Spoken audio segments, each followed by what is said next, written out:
Hi, Dr. Riaz Agha here at Harley Clinic on Harley Street. I want to talk to you about how I size a patient for breast augmentation with fat transfer.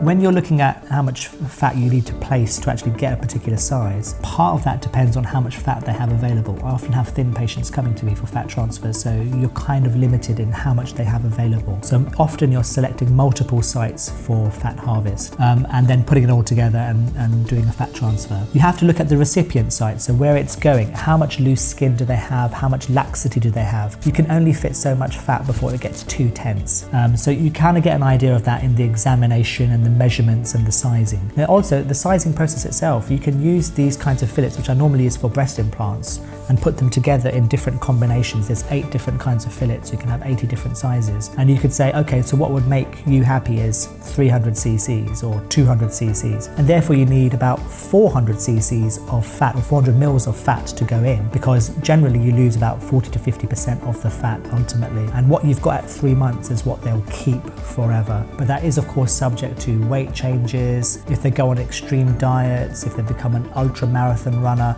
then obviously that fat is susceptible to being burnt off. The sizing kit can help, the measurements, the examination can help, the patient's goals and desires can help, really what they have available and where it's going. So all of this you put together and you kind of get an idea that we need this much fat to achieve this patient's goal, together with a bit of experience and judgment.